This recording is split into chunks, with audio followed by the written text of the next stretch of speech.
The situation in Ukraine, as reported by the Ukrainian news portal Strana and other sources, presents a complex and challenging scenario for military mobilization and legislation. The introduction of a new mobilization law in Kiev has faced significant hurdles, with implementation expected to take as long as 8 months. This delay has intensified existing tensions among military personnel, particularly in Odessa, where threats of desertion and violent repercussions have resurfaced if demands for demobilization are not met. We will tell you all about it. Before that, if you're a fan of non-corporate monetary news and analysis, you've landed on the right YouTube channel. Okay, let's begin. On April 11th, the Ukrainian parliament, also known as Verkhovna Rada, took a decisive step by approving a bill aimed at expanding military mobilization. However, the National Security and Defense Committee controversially removed the provision concerning demobilization just before the second reading of the bill. Dmitry Lazutkin from the Ukrainian Ministry of Defense subsequently indicated that a separate bill addressing demobilization would be introduced, further delaying potential relief for service members by an estimated 8 months. The exclusion of a demobilization clause has sparked palpable frustration among the ranks, as evidenced by first-hand accounts from military personnel in Odessa. These service members have openly expressed their discontent with the current state of affairs. One individual voiced their intention to leave their unit without permission as a form of protest against the government's decision. Compounding the issue, other servicemen have articulated a desire for fairness and reciprocity from their political leaders. One poignant statement from a soldier suggested that members of the Verkhovna Rada should experience the front lines equally alongside regular troops.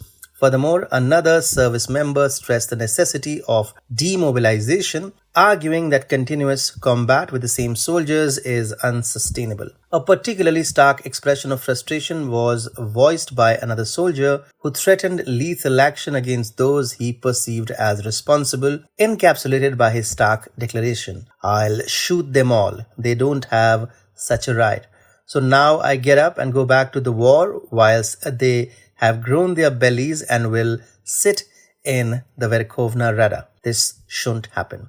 The New York Times highlighted attempts by thousands of Ukrainian men to evade mandatory conscription by fleeing across the Tisa River into Romania. Since February 2022, approximately 6,000 men have reportedly crossed into Romania, according to Romanian authorities. The challenges faced by Ukraine in bolstering its military ranks amid prolonged conflict with Russia are substantial and multifaceted. A report by the New York Times underscores the dire circumstances Zelensky faces as he endeavors to mobilize additional troops after enduring over 2 years of intense, bloody trench warfare. The severity of the situation is further highlighted by the introduction of a new law that increases penalties for those attempting to evade military service and seeks to augment the number of combatants at the front lines. Despite the urgency, many of those who initially volunteered for service have been engaged continuously since 2022, receiving a mere 2 weeks of annual leave amidst the ongoing hostilities. Soldiers are enlisted until the end of hostilities with no defined date for release from their obligation to serve.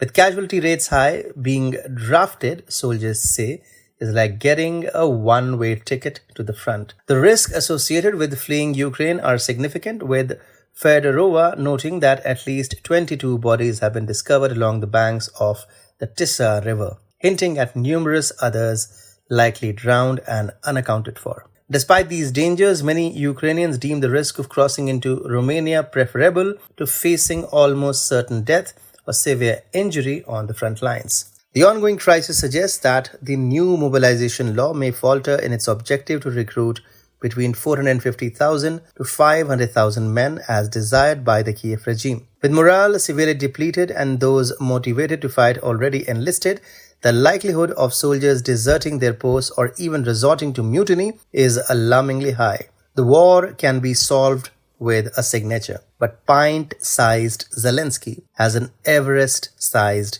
ego. At this point of time, Ukrainian men at the border must be waiting for Russians to finish the war in one fell swoop and rid them of this daily agony.